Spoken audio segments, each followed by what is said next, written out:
Good morning students. आज हम लोग शुरू करते हैं next chapter system of particles and rotational motion. इस चैप्टर में आपको यह चैप्टर समझो बहुत इम्पॉर्टेंट चैप्टर है। आपके जो बुक फर्स्ट है उस बुक फर्स्ट में एक वेक्टर और दूसरा ये चैप्टर, ये दोनों बहुत इम्पॉर्टेंट है। वेक्टर में भी सारी नई चीज़ें आपको मिली थी, यहाँ पर भी लगभग सारी नई चीज़ें ही आपको मिलने जा रही हैं और ये चैप्टर डिफ़िकल्ट भी है, इसलिए मैं आपको शुरू में ही बता दे रहा हूँ कि जिससे आप बड़ा सावधानी से इसको पढ़ें, बड़े केयरफुल तरीके से पढ़ें, ध्यान दें, इसको कंसंट्रेट रहें। तो फर्स्ट टॉपिक इसका हम शुरू करते हैं सेंटर ऑफ मास से। देखो, सेंटर ऑफ मास का सीधा मतलब है कि एक सेंटर जहाँ पर whole mass is assume to be concentrated, एक ऐसा पॉइंट जहां पर पूरा का पूरा मास किसी ऑब्जेक्ट का कंसंट्रेटेड मान सकते हैं। अब देखो, होता यह है कि ऐसा कौन सा पॉइंट होगा, तो जनरली ये पॉइंट पाने में हमको बड़ी मुश्किल नहीं होती है। अब जैसे ये पॉइंट है, अब मान लो कि हम इसको यहाँ पर ऐसे रोकने की कोशिश करें तो हमको कोई न कोई एक पॉइंट मिल गया जहां पर ये ऑब्जेक्ट रुक गया। इसका मतलब इस समय इसके इस हिस्से का मास, इस हिस्से का सब इसी पॉइंट एक ही जगह पर कंसंट्रेटेड है। तो this point can be considered as centre of mass of this point. अब देखो, ये तो हो गई एक सिंपल डेफिनेशन जो कि कोई भी आदमी जो नॉन साइंस बैकग्राउंड का है वो भी ये बात कहेगा कि हाँ यही है। लेकिन साइंस के हिसाब से, according to science, according to physics, the centre of mass दूसरे तरीके से हम लोग डिफाइन करते हैं। जैसे मान लो कोई भी सिस्टम हो, किसी भी इरेगुलर शेप का हो, उसका सेंटर ऑफ मास वह पॉइंट होता है जो उसी तरह से मूव करता है। एक सिंगल पॉइंट, एक मान लेते हैं, जो उसी तरीके से मूव करता है। जैसे कि अगर उतने बड़े ऑब्जेक्ट का अगर हम एक पार्टिकल मान लेते, वह जिस हिसाब से मूव करता उसी को हम कहेंगे सेंटर ऑफ मास। अब देखो कैसे, जैसे मान लो कि एक इरेगुलर शेप का ऑब्जेक्ट हम बना लिए, अब यह मूव कर रहा है तो इसका हर एक पार्टिकल मूव कर रहे होंगे। तो सेंटर ऑफ मास इसमें क्या हुआ, सेंटर ऑफ मास इसमें एक वह पॉइंट हो गया जो कि उसी तरीके से मूव करे जैसे कि ये बहुत सारे पार्टिकल से मिल करके बना हुआ है, अलग अलग छोटे छोटे पार्टिकल से मिल करके बना हुआ है। तो सेंटर ऑफ मास इसमें वह पॉइंट हो गया कि जैसे कि समझो कि वह उस तरह से मूव करे जैसे कि ये पूरा का पूरा एक ही पार्टिकल हो, उतने बड़े, इतने पूरे मास का। मतलब इसी को अगर हम पूरा एक पार्टिकल मान लें, जितना इस टोटल मास है उसी मास का अगर हम इसको एक पार्टिकल मान लें, तो यह जिस तरीके से मूव करे एक पार्टिकल, सेंटर ऑफ मास बिल्कुल उसी तरीके से मूव करता है।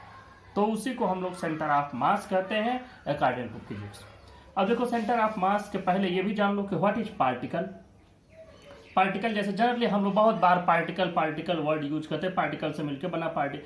तो पार्टिकल फिजिक्स के लैंग्वेज में जब हम बात करते हैं कि व्हाट इज पार्टिकल, तो पार्टिकल का मतलब कि एक ऐसा ऑब्जेक्ट जिसका मास फाइनाइट हो, निश्चित हो, लेकिन उसका साइज और कोई इंटरनल स्ट्रक्चर नेग्लेक्ट कर दिया जाए। देखो, उसकी साइज और उसका इंटरनल स्ट्रक्चर, इसको अगर हम नेग्लेक्ट कर दें और उसका मास हम फाइनाइट कर दें, तो उस ऑब्जेक्ट को हम कहेंगे पार्टिकल।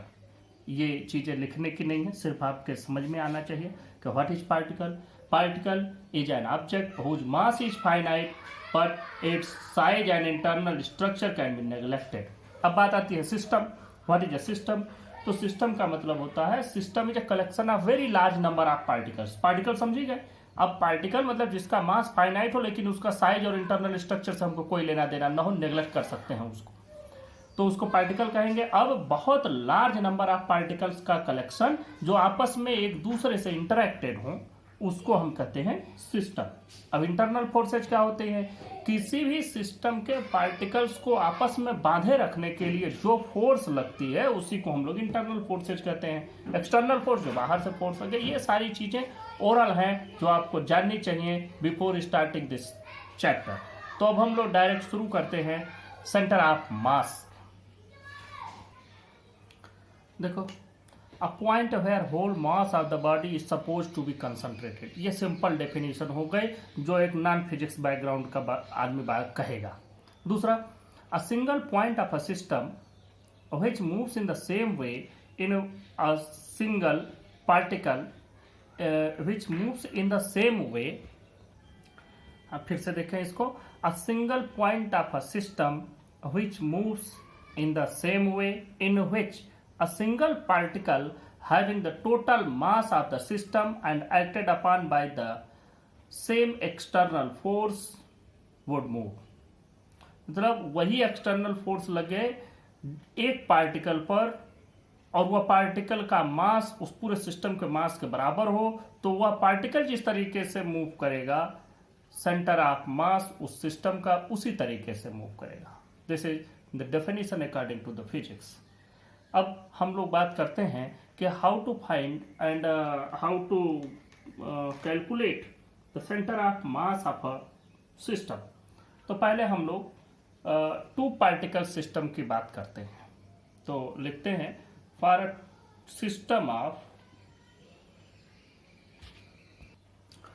अब देखो, for a system of, for a two particle system, दो पार्टिकल का सिस्टम है, एक का मास m1 दूसरे का मास m2 है, एक का पोजीशन वेक्टर r1 और m2 वाले का पोजीशन वेक्टर r2 है. तो जो इनका सेंटर ऑफ मास होगा, वो सेंटर ऑफ मास का जो पोजीशन वेक्टर आएगा वो कैसे मिलेगा हमको. देखो, position vector of centre of mass RCM, RCM means position vector of centre of mass is equal to m1 r1 plus m2 r2 divided by m1 plus m2. यहाँ से आपको मिल जाएगा. इस पर भी आप ये वेक्टर का सिंबल बना दें क्योंकि ये वेक्टर के फॉर्म में मिलेगा, डायरेक्शन है. दूसरा देखो, अगर मान लो इनका पोजीशन वेक्टर न दिया हो बल्कि इनका कोऑर्डिनेट दिया गया हो, x1 y1 इसका दिया गया हो, x2 y2 इसका दिया गया हो. अब x1 y1 का मतलब देखो क्या होगा, इस फिगर को भी ध्यान से देख लो. इस फिगर में मान लो इस पर से y कोऑर्डिनेट पर अगर हम एक परपेंडिकुलर ड्रा करें तो ये जो डिस्टेंस आवे x एक्सिस पर यह हो जाए x1, और फिर इस पर से x एक्सिस पर डालें तो जो ये वैल्यू आए ये हो जाए y1. तो इसका कोऑर्डिनेट होगा x1 y1. तो इसी तरह से इसका भी, इससे इस पर एक कोऑर्डिनेट एक परपेंडिकुलर डालो तो यह वैल्यू हो जाए x2, और इस पर से परपेंडिकुलर डालें तो यह वैल्यू हो जाए y2. तो इसका कोऑर्डिनेट होगा x2 y2. आप लोग पढ़े होंगे छोटी क्लासेज में. तो अगर इनका पोजीशन वेक्टर न देके x1 y1 और x2 y2 के टर्म में दिया गया है, if x1 y1 and x2 y2 are the coordinates of two particles of masses m1 and m2, then x coordinate of the center of mass xcm, वो इसका जो इसका सेंटर ऑफ मास आएगा उसका x कोऑर्डिनेट क्या होगा, m1 x1 plus m2 x2 y m1 plus m2. और y coordinate of centre of mass m1 y1 plus m2 y2 divided by m1 plus m2. अब देख लो, अब हम लोग इसी में आगे थोड़ा सा इसी को और बढ़ा लेते हैं और इसी को समझ लेते हैं. For a particle having n, sorry, for a system having n particles. अब नेक्स्ट हम लोग बात करते हैं for a system having n particles. For a system having n particles of masses m1 m2 dash mn with position vector r1 r2 dash rn respectively. यहाँ लिख देना respectively. तो अब हमको इस तरह का एक सिस्टम मिला जिसमें n पार्टिकल हैं, सबका मास ऐसे है और उनके पोजीशन वेक्टर इस प्रकार से हैं. तो देखो, position of centre of mass RCM हो जाएगा m1 r1 plus m2 r2 plus dash mn rn. जैसे हमने दो पार्टिकल के लिए लिखा था, इसके n पार्टिकल के लिए n बार इसको ऐड कर देंगे डिवाइडेड बाई टोटल मास. इसको हम लोग ऐसे भी लिख सकते हैं MIRI, where sigma means summation of m1 r1 i की जगह पर हम लोग 1 to n रखते जाएंगे divided by capital M, where m is equal to total mass of the system.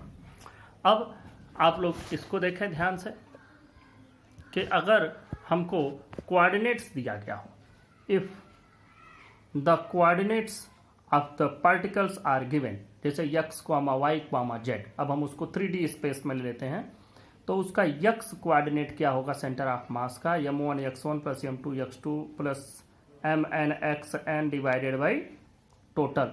अब ये हो जाएगा sigma mx by sigma m. Sigma m का मतलब total mass of the system. ऐसे ही y कोऑर्डिनेट वाई कोऑर्डिनेट के लिए sigma M Y by total mass, ऐसे जेड के लिए sigma M Z by total mass. तो इस तरीके से हम लोग इसके एक्स वाई और जेड कोऑर्डिनेट्स को पता कर सकते हैं। यह हो गया आपके सिस्टम ऑफ पार्टिकल्स का। सिस्टम ऑफ पार्टिकल अगर है तो उसका सेंटर ऑफ मास का क्या फार्मूला होगा। We don't need to go in detail of the derivation of these formulas. हमें इसके फार्मूला डेरिवेशन की ज़रूरत नहीं है, न कहीं पूछा जाता है जनरली, न आपके उसमें काम आने वाला है विशेष। तो अगर आप लोग चाहें तो उसको स्पेशली देख सकते हैं, इट्स योर विश। लेकिन ज़्यादातर हमको इन फार्मूलों से ही हमारा सारा न्यूमेरिकल प्रॉब्लम्स, थ्योरेटिकल प्रॉब्लम सारे इसी से सॉल्व होने हैं। तो अब इसके बाद एक चीज़ और देख लेते हैं कि अगर पार्टिकल्स का मास जो हम ले रहे हैं वो इवनली डिस्ट्रीब्यूटेड ना हो। मैं आपको बताता हूँ उसको फिगर से। देखो इसमें एक और बात है, फॉर कॉन्टिन्यूअस मास डिस्ट्रीब्यूशन। ये क्या है, जैसे देखो अभी तक तो हमने ऐसे लिया कि ये पूरा सिस्टम है, इस सिस्टम में ये पार्टिकल्स हैं और इनका सबका या तो पोजीशन वेक्टर दिया था या सबके कोऑर्डिनेट्स दिए थे, सबका मास दिया था m1 m2, ऐसा था सिस्टम। अब हमारे पास सिस्टम ऐसा नहीं है, बल्कि अब सिस्टम देखो इस तरह का है। ऐसा सिस्टम है कि अब इसमें मासेज जो पार्टिकल्स हैं वो बहुत नज़दीक नज़दीक हैं इस तरीके से। अब बताओ, अब इसमें जब पूरे पार्टिकल्स बिल्कुल नज़दीक हैं तब आप क्या करेंगे इस कंडीशन में।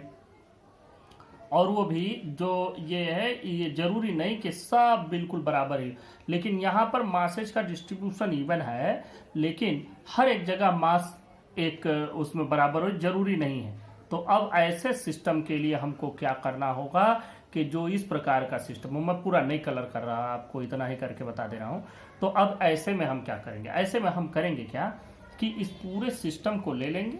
अब चूंकि मास तो हर जगह डिस्ट्रीब्यूट है, छोटा सा एक हिस्सा हमने बनाया, एक बहुत स्मॉल, जैसे हम लोग डिफरेंशिएशन इंटीग्रेशन में करते हैं वही same procedure must be followed to find the centre of mass for continuous mass distribution. तो हमने इसको बहुत छोटे छोटे स्मॉल पार्ट में डिवाइड किया। डिवाइड नहीं है, इनमें पार्टिकल इतने नज़दीक नज़दीक हैं कि we can assume continuous mass distribution. इसी को कंटिन्यूअस मास डिस्ट्रीब्यूशन कहते हैं कि अगर बिल्कुल इस तरह से हो कि बिल्कुल जगह ही ना हो तब। अब देखो जब हम इस पर पहुंचेंगे तो छोटे छोटे पार्टिकल, अब इस पार्टिकल का मास हमने मान लिया dm, इस पार्टिकल का मास मान लिया dm, small mass of the small particles, और हर एक पार्टिकल को अलग अलग हम लोग इसी तरह से एज्यूम करेंगे। अब जब आप इस तरह से एज्यूम करेंगे तो फिर आप इनका सेंटर ऑफ मास कैसे बनाएंगे। तो इनका सेंटर ऑफ मास हम लोग इस तरह से लिखते हैं, देखो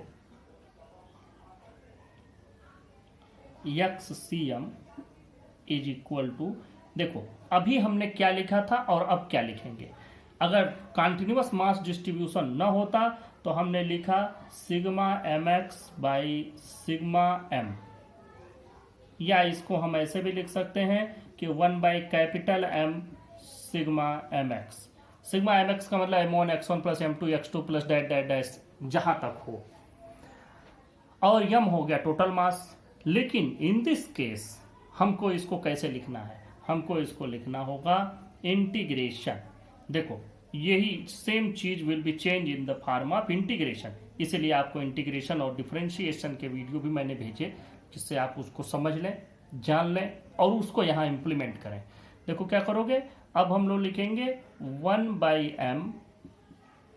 अब देखो m को हमने स्मॉल पार्ट्स में डिवाइड किया है, तो m स्मॉल पार्ट्स में डिवाइड हो गया, तो ये क्या हो जाएगा इंटीग्रेशन ऑफ x dm, मतलब x एक्सिस के अलॉन्ग कैसे इनकी स्प्रेडिंग है, कैसे फैलाव है, उसके हिसाब से हम इंटीग्रेट करेंगे।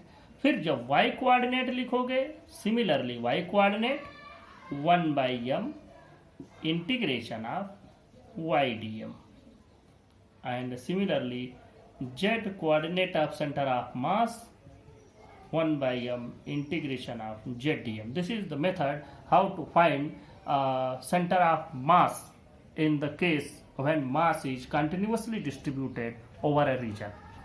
तो इस को आप लोग बना भी लीजिएगा, ये डिसकंटिन्यूअस डिस्ट्रीब्यूशन है, इसको पूरा कलर करके आप लोग बना लेंगे कंटिन्यूअस डिस्ट्रीब्यूशन।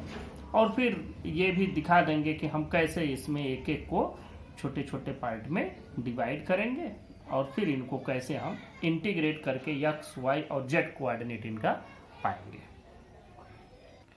इसी के साथ इसी में एक पॉइंट और भी आता है, सेंटर ऑफ ग्रेविटी।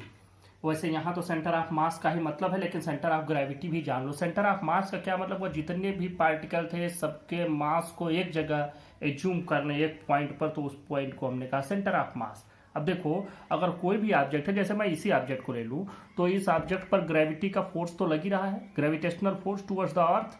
तो ये जो ग्रेविटी अर्थ की ओर लग रही है तो हर एक पार्टिकल पर लग रही है। अब सब पार्टिकल का कहीं किसी का लाइन ऑफ एक्शन इधर होगा, किसी का ऐसे होगा, किसी का, सबका अलग अलग है। तो कोई ना कोई इनका रिजल्टेंट तो आपको मिलेगा ही। तो जितने भी पार्टिकल्स हैं सब पर लगने वाले ग्रेविटेशनल फोर्सेज का जो रिजल्टेंट होता है, वह जिस पॉइंट पर काम करता है उस पॉइंट को हम कहते हैं सेंटर ऑफ ग्रेविटी। अब देखो, सेंटर ऑफ मास और सेंटर ऑफ ग्रेविटी दोनों अलग अलग होते हैं। बहुत ज्यादा केसेज में दोनों एक जगह होते हैं और कभी कभी दोनों अलग अलग पॉइंट पर भी होते हैं, लेकिन उनके बीच में जो डिफरेंस आता है कोई बहुत ज्यादा नहीं होता है। तो देखो, इसके भी मैंने दो डेफिनेशन लिखे हैं, एक सिंपल और एक अकॉर्डिंग टू फिजिक्स। तो सिंपल वाला क्या है, a point where whole weight, mass नहीं कहा, वेयर होल वेट में बी एज्यूम टू एक्ट। तो ये हो गया simple definition. And according to physics a point at which the resultant of the gravitational forces on all the particles of body act. तो these are the two definitions of centre of gravity. Next topic पर बात करते हैं, rigid body. देखो, rigid का मतलब होता है कठोर, जो भी चीज बहुत कठोर हो, जिसको अगर हम कोई फोर्स लगाएं और उसके शेप साइज में कोई चेंज ना आए, तो ऐसी चीज को हम कहते हैं रिजिड। जनरली आप लोग भी कहते हैं रिजिड बिहेवियर, ये सब बातें भी कही जाती है। रिजिड बिहेवियर का मतलब एक लाइन पर ही, एक लाइन मतलब उनका बिहेवियर जो है जिसके लिए है वो उसी पर रिजिड है, देयर इज नो फ्लेक्सिबिलिटी। तो इस तरह से हम अभी ऑब्जेक्ट के बारे में बात कर रहे हैं, रिजिड बॉडी की बात कर रहे हैं। तो कोई भी ऑब्जेक्ट, हम लोग सिंपल कह सकते हैं, कोई भी ऑब्जेक्ट जिस पर चाहे कितना भी फोर्स लगाया जाए, उसके शेप और साइज में अगर चेंज ना आए तो उसको हम कहेंगे रिजिड बॉडी। ये भी डेफिनेशन उनके लिए हुआ जो नॉन फिजिक्स वाले हैं। अब फिजिक्स के अकॉर्डिंग इसकी डेफिनेशन क्या बनाओगे?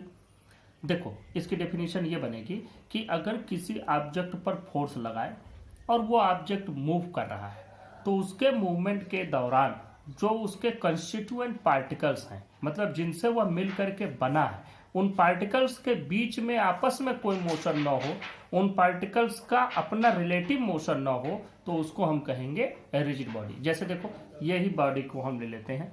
अब हम अगर इसको चलाते हैं, आप इसको चलाए तो ये पूरा का पूरा चल रहा है। ऐसा नहीं कि इसके दो पार्टिकल अलग मूव कर रहे हैं, दो अलग मूव कर रहे हैं, ऐसा नहीं है। अब इसी जगह पर अगर मैं एक कटोरी में पानी भर के रख दूं और उसको ऐसे धक्का दूं थोड़ा सा झटके से, तो आप देखेंगे पानी के पार्टिकल जो होंगे वो मूव करते हुए चलेंगे, उनके आपस में रिलेटिव मोशन भी होंगे। जो उसके बॉटम पर पानी होगा वो ज़्यादातर एक आप कहेंगे कि रेस्ट की कंडीशन में रहेगा, और ऊपर वाला जो लेयर होगा वो मूव करता रहेगा, वो मोशन में आ जाएगा, उनके पार्टिकल्स अलग अलग मूव करना शुरू कर देंगे, there will be some relate, तो उसको हम कहेंगे रिजिड बॉडी नहीं है। ऐसे ही अगर गैस का सिस्टम हो, अगर यहाँ पर अगर गैस रखी गई हो, उसको हम चलाने की कोशिश करें तो उसके तो पार्टिकल्स और भी ज्यादा इधर उधर मूव हो जाएंगे, सब के सब इधर के उधर बिखर जाएंगे। तो ऐसे कंडीशन में हम इन ऑब्जेक्ट को रिजिड बॉडी नहीं कहते हैं।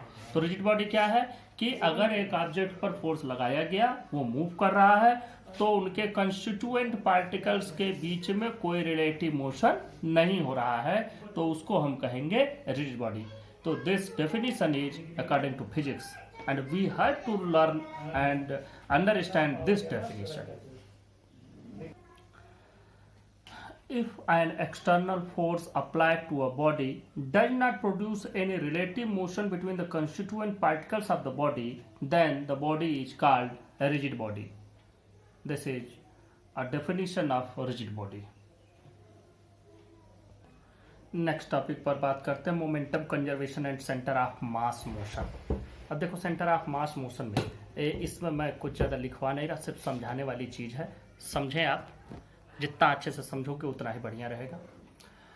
देखो मान लो कि एक एक्सटर्नल फोर्स किसी भी ऑब्जेक्ट पर लगाया गया, तो मान लो कि ये एफ एक्सटर्नल आपने अप्लाई किया, तो एफ इज इक्वल टू आप जानते हैं मास इनटू एक्सीलरेशन होता है, तो ये मास इनटू एक्सीलरेशन हो गया। अब मास किसका लेंगे? टोटल पूरा मास ले लो, कैपिटल एम लिख दें, total mass of the body. और अगर total mass of the body ले रहे हैं तो जो हम एक्सेलरेशन लेंगे वह उसके सेंटर ऑफ मास का एक्सेलरेशन लेंगे।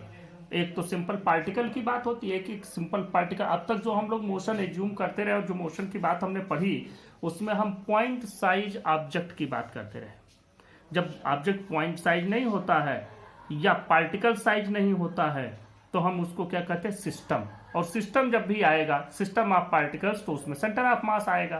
तो ये अगर कोई एक्सटर्नल फोर्स एफ अप्लाई किया गया या मास के सिस्टम ऑफ पार्टिकल्स पर और उसमें एक्सेलरेशन उसके सेंटर ऑफ मास का एसीएम है, तो उनके बीच में ये रिलेशन बनेगा। अब मान लो कि इफ, ये इतनी बात हो गई, इफ कोई एक्सटर्नल फोर्स न हो, if F external is equal to 0, तब क्या हो जाएगा? तब M into A C M will also be equal to 0। इसका मतलब क्या हो गया? इसका मतलब कि सेंटर ऑफ मास का एक्सीलरेशन भी 0, और इसका मतलब क्या हो गया कि D V by D T, यहाँ पर क्या है? वेलोसिटी सेंटर ऑफ मास की rate of change of velocity of centre of mass is also equal to 0। और इसका मतलब क्या हो गया कि change in velocity of centre of mass is equal to 0। और अगर किसी भी चीज में कोई चेंज ही नहीं है, मीन्स दैट इज कांस्टेंट। इसका मतलब velocity of centre of mass is a constant quantity. तो यहां से हमको क्या समझ में आया कि in absence of any external force the centre of mass of system moves with a uniform velocity. मतलब कि अगर कोई सिस्टम पर कोई एक्सटर्नल फोर्स लग ही नहीं रहा है तो उस कंडीशन में जो उसके सेंटर ऑफ मास की वेलोसिटी होती है वो एक कांस्टेंट वेलोसिटी रहती है, वो चेंज नहीं होती है। चाहे वो रेस्ट में हो तो कोई वेलोसिटी की बात ही नहीं है, वो भी कांस्टेंट रहेगा। अगर किसी वेलोसिटी में है तो वो वेलोसिटी भी कांस्टेंट ही रहेगी। तो इसको भी लिखते हैं। Thus, in absence of any external force, the center of mass of system moves with a constant velocity, or you can also write with a uniform velocity.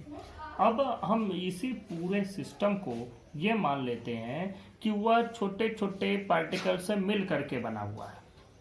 अब उन सभी पार्टिकल पर अलग अलग फोर्सेज लग रहे होंगे, किसी पर ज्यादा किसी पर कम फोर्स लग रहा होगा।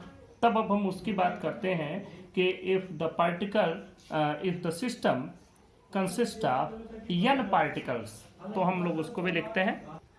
हाँ देखें, अब if the system consist of n particles of masses m1 m2 dash dash dash mn and forces on these particles are f1 f2 dash dash dash fn respectively, then in absence of any external force, अब देखो there is no external force means total external force is 0, means the sum of all these forces must be equal to 0. It implies that f1 plus f2 plus dash dash dash dash fn is equal to 0. अब देखो इन सब का force का मतलब force equal to mass into acceleration, तो we can write these forces equal to mass into acceleration. तो we can write m1 a1 plus m2 a2 plus dash dash dash mn an equal to 0। It means अगर हम इसमें ये सोचें कि इनके जो ये एक्सेलरेशन है, एक्सेलरेशन क्या होंगे? एक्सेलरेशन होंगे rate of change of velocity. तो acceleration can written as m1 dv1 by dt। ध्यान से सुनो, a means delta v by delta t, तो we are taking the instantaneous acceleration, therefore we are taking this differentiation. अब इनको हम differentiation के terms में ही समझेंगे। हम लोगों ने इंटीग्रल डिफरेंशिएशन देख लिया है, इसलिए m2 अब ये हो जाएगा dv2 divided by D T plus dot dot dash plus M N D V N divided by D T equal to 0, ये वैल्यू आएगी। अब इसमें भी आपको एक बात समझना है कि अगर हम डी बाई डी टी यहाँ पर कॉमन लेते हैं तो हम क्या लिख सकते हैं, m1v1 plus m2v2 plus dot dot dash mnvn equal to 0। अब देखो what will be the value of m1v1? m1v1 means the momentum of first particle, this is momentum of second particle, and similarly this is momentum of nth particle. So we can also write these values in terms of momentum. तो momentum के term में देखो हम लिख सकते हैं कि d by dt of p1 plus p2 plus dot dot dash plus pn equal to 0। अब देखो सबके मोमेंटम का सम क्या हो जाएगा, total momentum of the system. अब चूंकि हमने यहाँ पर वेक्टर सम लिया है तो वेक्टर सम लिया है तो ये total momentum of the system, इसको हम लिख देंगे dp divided by dt equal to 0। And if the change in the momentum, rate of change in momentum is 0, therefore momentum must be constant, therefore dp equal to 0 and it means p equal to constant. तो यहाँ से हमको एक बात और भी समझ में आए कि अगर कोई एक्सटर्नल फोर्स किसी ऑब्जेक्ट पर न लग रहा हो तो उस समय जो उसका टोटल मोमेंटम होता है वो कांस्टेंट होता है। Therefore we can write that in absence of any external force the total momentum of a system remains constant. Thus in absence of any external force the total linear momentum of a system remains constant. Now देखो हमने अभी पढ़ा कि what is the position of a centre of मास। तो अगर मान लो हम RCM की वैल्यू लिखते हैं तो RCM की वैल्यू आपने क्या लिखा था, आप लिखे थे m1r1 plus this is vector plus m2r2 plus dot dot dash, आप इसको लिखते हैं mnrn डिवाइडेड बाई मास का सम, m1 plus m2 plus dot dot dash plus mn, ये वैल्यू आप लिखते हैं। इस वैल्यू को थोड़ा सा और हम मॉडिफाई करते हैं। देखो हम ऐसे लिख सकते हैं RCM में भी ये टोटल हम m मान लें तो 1 बाई m, तो ये वैल्यू क्या हो जाएगी m1r1 plus m2r2 plus dot dot dash plus mnrn, ये वैल्यू हो गई। अब यहाँ से एक बात देखें कि अगर मान लो कि दोनों साइड हम डिफरेंशिएट करते हैं विथ रेस्पेक्ट टू टाइम तो क्या होगा, देखो differentiating both sides with respect to time, देखो टाइम के रेस्पेक्ट में अगर हम इसको डिफरेंशिएट कर देते हैं तो ये वैल्यू मिलती है dRCM by dt equal to, देखो 1 बाई m। अब हमको सब का बारी बारी से डिफरेंशिएशन करना है तो अब इसमें हम आते हैं डिफरेंशिएटर जब m1r1 का करते हैं तो इसमें आपको एक बात पता होनी चाहिए कि m1 तो कांस्टेंट टर्म है तो चेंज हो नहीं रहा है, mass is not changing during the motion. तो हम लोग क्या चेंज करेंगे, m1 dr1 by dt plus m2 dr2 by dt plus dash dash dash plus mn drn by dt, ये वैल्यू आई।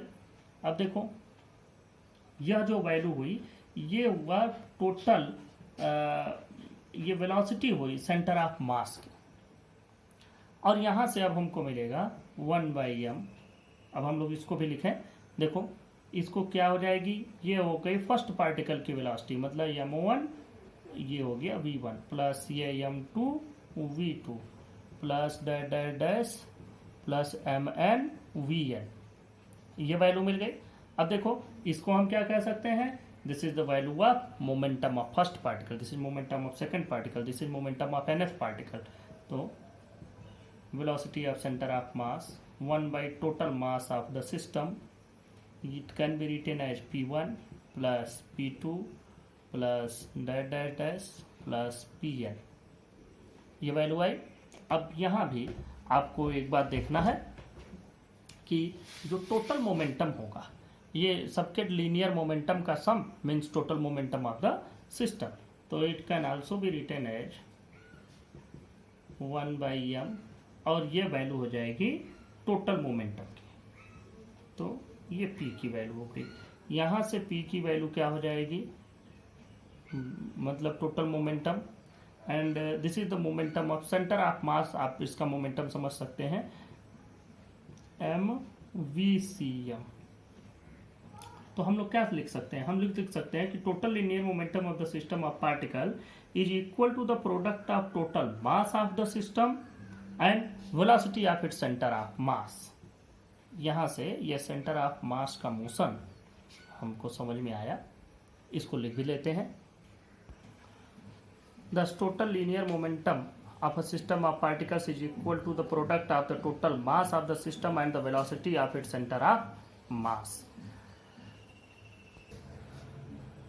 हम लोग बात करते हैं general motion of a rigid body.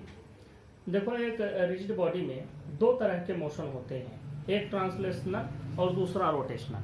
अब तक हम लोगों ने जो पढ़ा, स्टडी किया 9th और 10th तक, वो जो मोशन थे उस मोशन में हम लोग सिर्फ और सिर्फ motion in a straight line पढ़े हैं। अभी हम लोगों ने पढ़ा मोशन इन अ प्लेन। अब हम लोग यहाँ पर जनरल मोशन की बात करते हैं। देखो, एक ऑब्जेक्ट दो तरीके के मोशन में जाता है और वो दोनों तरीके के मोशन होते हैं। एक होता है ट्रांसलेशनल और दूसरा होता है रोटेशनल। अब इन दोनों में देखो क्या रिलेशन कैसे है, दोनों को समझो। देखो, ट्रांसलेशनल मोशन का मतलब है कि कोई ऐसा मोशन जिसमें अगर किसी टाइम में, ये तो हमको मालूम है कि कोई भी मोशन होगा उसमें कोई न कोई फोर्स लग रहा होगा, फोर्स के उस इन्फ्लुएंस में, उसके प्रभाव में वो ऑब्जेक्ट कोई डिस्टेंस, कोई डिस्प्लेसमेंट कवर कर रहा होगा। अब देखो, ट्रांसलेशनल की बात हम करते हैं। ये हमने ऑब्जेक्ट रख दिया, इस ऑब्जेक्ट पर हमने कुछ फोर्स एक्सर्ट किया और ये ऑब्जेक्ट यहाँ से यहाँ पहुँच गया। अब देखो, इसके हर एक पार्टिकल ने बराबर दूरी कवर किया है, हर एक पार्टिकल ने इक्वल डिस्टेंस कवर किया। अगर हम इसकी एक बाउंड्री बनाएं कि ये पार्टिकल यहाँ से लेकर के यहाँ तक का है, इस बाउंड्री में हमने इसको रखा। अब देखो, ये पार्टिकल जब यहाँ से चलना शुरू किया, अब यहाँ से ये इस बाउंड्री में रखा हुआ है। अब ये पार्टिकल चलना शुरू किया और मूव करके यहाँ पहुँचा। अब जब यहाँ पहुँचा है तो आप देखें, फिर से इसकी बाउंड्री बनाए, तो इसके हर एक पार्टिकल ने, इस ऑब्जेक्ट के हर एक पार्टिकल ने इक्वल डिस्टेंस कवर किया। जैसे यहाँ वाला जो पार्टिकल रहा वो यहाँ से यहाँ आया है, और यहाँ वाला जो पार्टिकल रहा वो इस जगह से इस जगह आया। मतलब सब ने इक्वल डिस्प्लेसमेंट कवर किया, इक्वल डिस्टेंस कवर किया in the given interval of time. लेकिन अगर मोशन ऐसा हो कि इसी ऑब्जेक्ट के कुछ पार्टिकल कुछ अलग डिस्टेंस कवर करें, कुछ पार्टिकल कुछ अलग डिस्टेंस कवर करें, तो ये रिजिड बॉडी में क्या पॉसिबल है? हाँ, रिजिड बॉडी में ये भी पॉसिबल है। कैसे पॉसिबल है? देखो, इस ऑब्जेक्ट को यहाँ ऐसे हमने रख दिया और हम इस पर यहाँ फोर्स लगाए और ये रोटेट होना शुरू हुआ, यहाँ फिक्स कर दिया है। अब है तो ये रिजिड बॉडी ही, लेकिन अब ये इस तरह के मोशन में आ गया कि इसका जो टिप का पार्टिकल है ये यहाँ से यहाँ तक की डिस्टेंस कवर किया। मतलब इसके हर एक पार्टिकल डिफरेंट सर्कुलर पाथ पर मूव कर रहे हैं जिनका सेंटर एक ही है।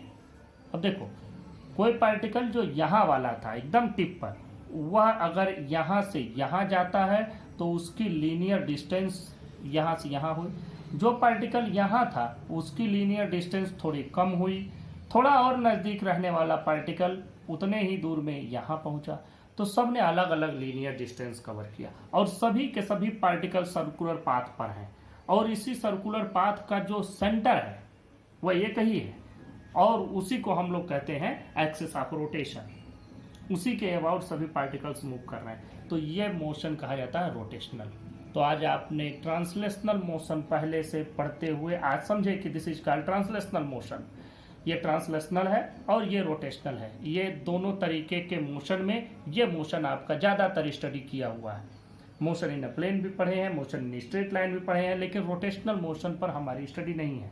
हम एक यूनिफॉर्म सर्कुलर मोशन पढ़े हैं, लेकिन यूनिफॉर्म सर्कुलर मोशन में भी हमने एक पार्टिकल के मोशन को पढ़ा है, रिजिड बॉडी के मोशन को नहीं पढ़ा है। तो अब हम लोग रिजिड बॉडी के मोशन का रोटेशनल और ट्रांसलेशनल दोनों का स्टडी करते हैं। तो यहाँ अभी पहले समझो, इसको लिख देते हैं। General motion of a rigid body, it consist of both the translational and rotational motion. Number 1, translational motion. If each particle of the body moves the same displacement in the same direction in a given interval of time, then the motion is called translational motion. और दूसरा है rotational motion. If each particle of the body moves in a circle and the centers of all the circles lie on a straight line called the axis of rotation, then the motion is called rotational motion. तो ये दो तरह के motion हुए जो rigid body perform करता है। अब इसमें हम लोगों को कंसंट्रेट होना है रोटेशनल मोशन पर। अब नेक्स्ट टॉपिक पर बात करते हैं मोमेंट ऑफ फोर्स और टर्निंग इफेक्ट ऑफ फोर्स और टार्क। देखो, जब हम लोगों ने ट्रांसलेशनल मोशन या आप लोग कह सकते हैं कि मोशन या स्ट्रेट लाइन जब आप लोग स्टडी कर रहे थे, तो उस स्टडी के दौरान पहले तो हमने उसकी वेलोसिटी वगैरह, एक्सेलरेशन वगैरह को स्टडी किया। फिर जब उसके डिटेल में गए तो सबसे पहले फोर्स को स्टडी किया। फोर्स मतलब which causes the motion, without force no motion is possible. तो हम लोग यहाँ भी जब बात करते हैं रोटेशनल मोशन की, तो हम काज ऑफ मोशन मतलब फोर्स की बात करेंगे। तो देखो, यहाँ पर रोटेशनल मोशन है, किसी चीज को कोई रोटेट करा रहा है, मतलब टर्निंग इफेक्ट प्रोड्यूस हो रहा है फोर्स का, और उसी टर्निंग इफेक्ट ऑफ फोर्स को हम लोग कहते हैं टार्क। देखो, जब भी किसी ऑब्जेक्ट को, किसी रिजिड बॉडी को किसी एक्सिस का अबाउट रोटेट कराते हैं हम, तो उस रोटेशन के लिए जो फोर्स अप्लाई करते हैं, उस फोर्स का इफेक्ट क्या होता है? टर्निंग। ये इसको टर्न कराना शुरू करता है। This turning effect of a force is called torque. We can simply say it, turning effect of force are also known as moment of force. All three terms represent the same concept, that is torque. और ये Turk किस पर depend करता है? बात करते हैं कि ये रहा एक्सिस ऑफ रोटेशन और यहाँ पर हमने फोर्स लगाया, इस जगह पर हमने फोर्स लगाया, इसको ऐसे रोटेट कराना है, इसको हमें ऐसे रोटेट कराना है। अब देखो, ये चीज आप लोगों ने महसूस भी किया होगा। आप अपने घर में जो जगह पर आपके कहीं भी कोई भी दरवाजा लगा हो जो ऐसे खुलता बंद होता हो, इस तरह से कुछ तो स्लाइडर वाले दरवाजे आते हैं, तो खिसकाने वाले भी कुछ आते हैं, मेन गेट वगैरह पर लोग लगाते हैं, घरों के अंदर भी आजकल फैशन में है। लेकिन ज़्यादातर अभी हमारे दरवाजे ऐसे ही हैं कि बस ऐसे बंद हो गया, ऐसे इसको खोल दिया, फिर ऐसे बंद हो गया। ये दरवाजे पुराने ट्रेडिशनल अभी भी यूज में आते हैं और यही अब तक चलता है। अब देखो, इन दरवाजों में हैंडल कहाँ होता है? यहाँ पर तो इसको फिक्स किया रहता है, ये फिक्स पॉइंट है जिसके अबाउट ये दीवार में कहीं फिक्स रहती है, ये ऐसे यहीं से ऐसे रोटेट होता है। तो इसको ओपन करने के लिए जो हैंडल आपने लगाया, वो हैंडल आप कहाँ लगाए हैं? हैंडल यहाँ थोड़ी लगाए हैं, दीवार के पास हैंडल लगाए एकदम एंड में, एकदम एंड में बिल्कुल लगाते हैं। तो बिल्कुल एंड से हम लोग इसको ओपन करते हैं, क्लोज करते हैं। अगर इसी हैंडल को अगर हम उठा करके थोड़ा नजदीक कर दें एक्सिस ऑफ रोटेशन के, जहां से ये रोटेट हो रहा है, तो आपको लगेगा कि उतना ही रोटेट कराने के लिए, इसको खोलने और बंद करने के लिए ही आपको बहुत ज्यादा फोर्स एक्सर्ट करना होगा। आप इसको अपने घर पे करके भी देख सकते हैं। तो इसका मतलब कि same force is not able to rotate the same object about a given axis if the point of exertion of force it changes and it comes near the axis of rotation या rotational axis. तो अगर rotational axis से दूरी है तो इस force का turning effect ज्यादा हो रहा है, नजदीक आ गया एक्सिस ऑफ रोटेशन से तो उसका टर्निंग इफेक्ट कम आ रहा है। तो टर्निंग इफेक्ट की वैल्यू दो बातों पर डिपेंड करती है। पहली बात तो ये है, पहला फैक्टर है कि कितना फोर्स लगा रहे हैं, ये तो रहेगा ही, what is the quantity of force, और दूसरा चीज कि इसकी एक्सिस ऑफ रोटेशन से जो डिस्टेंस है। मोमेंट ऑफ फोर्स और टार्क, इसकी डेफिनेशन देखो। Torque about an axis of rotation is equal to the product of the magnitude of force and the perpendicular distance of the line of action of the force from the axis of rotation. ये अगर axis of rotation है, इसके about इसको ऐसे move करना है, इस पर फोर्स लगा है अब, तो यहाँ पर टार्क की वैल्यू क्या हो जाएगी, force into distance, newton metre. अब देखो it is a vector quantity, यह एक वेक्टर क्वांटिटी है।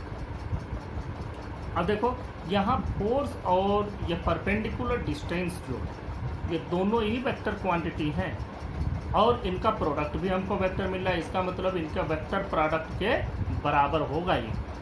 तो पहले ये समझ लो कि अगर कोई भी फोर्स किसी भी ऑब्जेक्ट को एक्सिस ऑफ रोटेशन के अबाउट क्लॉकवाइज रोटेट करा रहा है, अगर क्लॉकवाइज रोटेट करा रहा है तो उसको हम लोग नेगेटिव टार्क में लेते हैं, और अगर एंटी क्लॉकवाइज है तो उस टार्क को हम पॉजिटिव टार्क कहते हैं। ये एक तरीका बना हुआ है, एक नोटेशन बना है जिसको हम फॉलो करते हैं कि anti clockwise torque is taken as positive, while clockwise torque is taken as negative. ये हमेशा याद रखें, इसको मैं लिख भी दे रहा हूँ। और दूसरी बात, अगर मान लो कि एक कोई एंगल बन गया, मान लेते हैं यह तो एक हो गया, अब हम इसी में एक दूसरा फिगर ड्रा करते हैं और हम ये मानते हैं कि जो पोजीशन वेक्टर है, जैसे मान लो इस जगह पर अगर फोर्स लग रहा है, हमने मान लिया कि इस जगह पर इस डायरेक्शन में हम फोर्स लगा रहे हैं और इस पॉइंट का जो पोजीशन वेक्टर है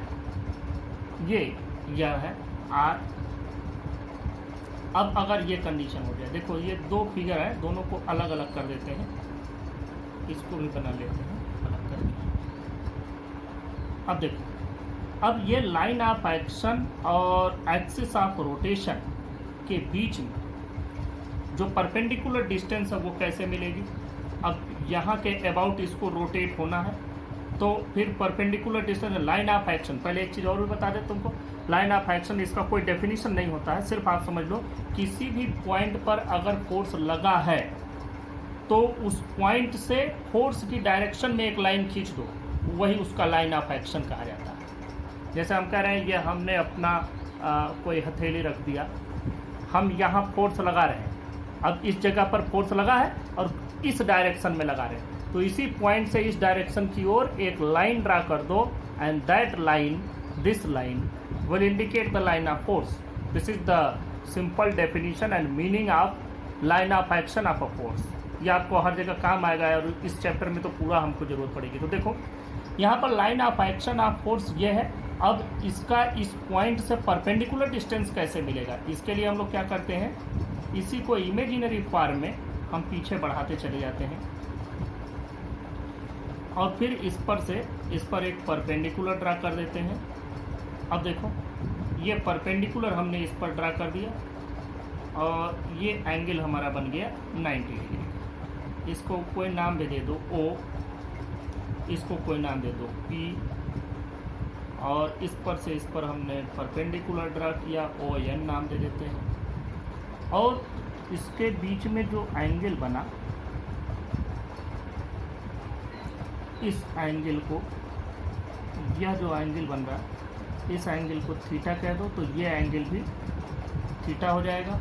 और यहाँ से जो इसकी वैल्यू आएगी, यहाँ से ये इसकी वैल्यू आ जाएगी F cos थीटा, और जो इसके परपेंडिकुलर डायरेक्शन में इसका वैल्यू आएगा वो हो जाएगा F sin थीटा। तो इसके परपेंडिकुलर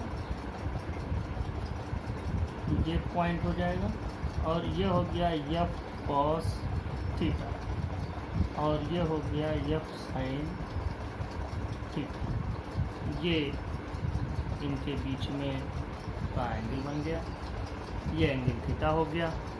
अब हम लोग इस पर बात करते हैं, इसको पहले लिख लेते हैं। देखो इसको हमने लिख भी दिया, it is a vector quantity if torque tends to rotate anti clockwise then it is taken as positive, if clockwise then negative. देखो let theta equal to angle between line of action of force and position vector. देखो position vector OP है, then ऐसे condition में जो torque होगा, torque is equal to, torque की value देखें यहाँ से, टार्क की वैल्यू होती है फोर्स और line of action of force और एक्सिस ऑफ रोटेशन के बीच का परपेंडिकुलर डिस्टेंस। तो फोर्स तो हो गया हमारे पास F is the force. Now what is the perpendicular distance? Perpendicular distance is O N, perpendicular distance is O N. Now F into O N को हम क्या लिख सकते हैं? देखो हमारे पास ये हाइपोटेन्यूज हो गया, ये 90 डिग्री के ठीक सामने हाइपोटेन्यूज होता है। जिस एंगल को थीटा लेते हैं उसके ठीक सामने के साइड को परपेंडिकुलर कहते हैं। तो in the right angle triangle O N P we get O N equal to O P sine theta. अगर हम साइन थीटा लेंगे, ध्यान से देखो, मैं यहाँ किनारे करके दिखा देता हूँ आपको। ये साइन थीटा अगर हम इसका लेते हैं तो साइन थीटा की वैल्यू क्या होगी? साइन थीटा की वैल्यू हो जाएगी O N perpendicular by O P hypotenuse, तो O N by O P. तो ओ एन की वैल्यू क्या हो जाएगी? O P sine theta. तो यहाँ ओ एन है, ये वैल्यू लिख देंगे O P sine theta. O P का मतलब आर साइन थीटा, तो F R sine theta, this is the value of torque. Therefore, torque can be written as torque is equal to R F